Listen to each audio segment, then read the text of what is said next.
ay managot, tingilin sa kanilang pagkukulang. Ayan guys, nandito tayo sa Senado. Ngayon nakita nyo nakahilira ang mga kapulisan. Mayroon din sa kabila. Senado, ito hinaharang na dito.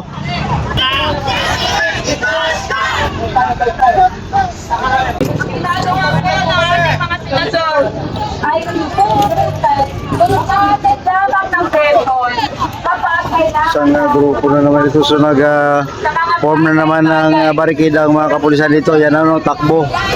Yun, nag-form na naman ang barikada dito.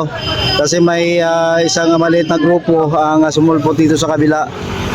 No, na kanina nandito na yung isang grupo, yan oh. Nag-perform na. Ngayon ay may biglang sumulpot dito sa kabila. Oh, kabila na guys oh.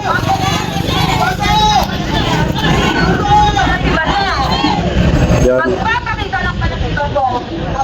Ito medyo maliit, magkukonbine na naman ito.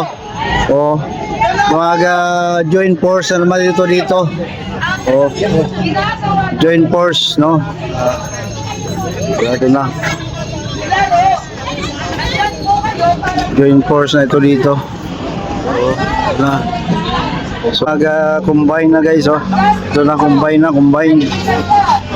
Ng ating Senado sa kapangyarihan. Sinalo na abot. ang Presidente Ito mga kasama. Bilang para ang isang taon na po at ang pagpapyo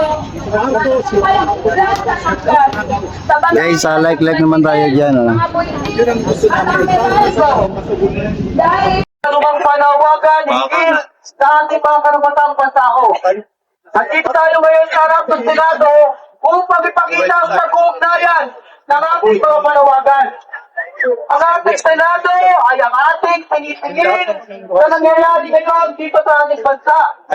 Isa sila sa mga ahensya, institusyon ng ating pamahalaan na dapat ay managot, tingilin sa kanilang pagkukulang at kawalan ng respeto sa usapin ng dangal at karapatan ng ating mga mamamayan. Bakit ko nasabi? Bago ay magpatuloy ang ating panawagan, dahil kung marinig ang tinig ng ating mga kababayan na nandito ngayon, mula sa hanay ng mga kababayan, ikaw ang ating panawagan. Sumigaw po tayo at iparinig natin ang ating mga tinig. Pwede ba? Pwede ba marinig ang mga kababayan? Tumawag kayo ay naman natin ang ating mga placards at makita ang ating mga panawagan. Mga kasama, pag pinagsikot ang basta dito, ang panawagan namin ay ang pagtatakwil sa mga senador na nakakadiri. yan, maganda. Di ba ba kayo nagdidiri sa kanilang pinagkakatawa? Nakakadiri ang kanilang pinagkakatawang pambababoy sa ating Senado. Kitang-kita natin kung paano nagsaksihan ang 13 hudas upang nakagad imanalagutan upang pagtakpan si Bato.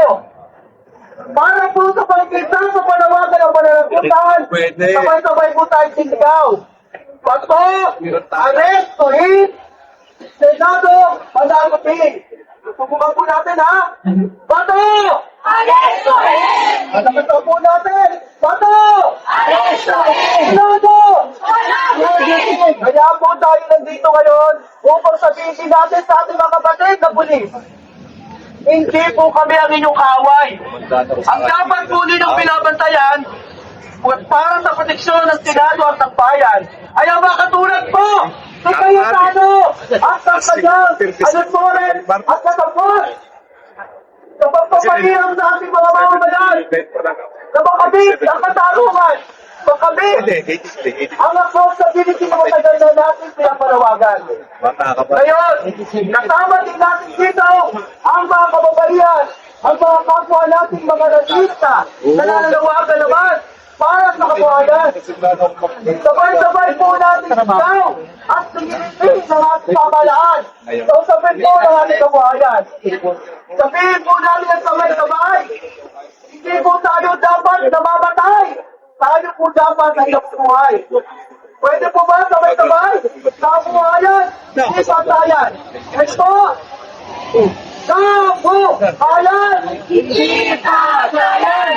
Yan, maraming salamat. Pero kailangan pa natin palakasin ang ating sigaw.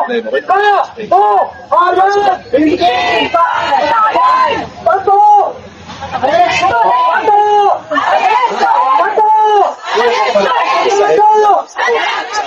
Tama-tama! Hindi pa ba tayo napapagod sa paghihintay sa katarungan? Pag-ibig sa kabuhayan. Patuloy po na nagpapadaw na natin ito ba? Pagsanda na naman ako na parang walang pinag-iba. Sa tuwing, tayo po ay nananawagan sa ikabaw, pesto ng kuryente, sunod-sunod naman na magpa-brown out. Ang tawag po dyan, na tayo po ay kansan ng tayo na nga ang nangangailangan, tayo ang nagbabayad, tayo pa ang pinahihirapan. Wala kayong pinag-iba sa loob ng pagtawag ng katarungan ng ating mga biktima ng war on drugs. Tayo na nga ang mga pinatayan, tayo na ang biniktima. Ngayon, tayo pa ang ilaharangan.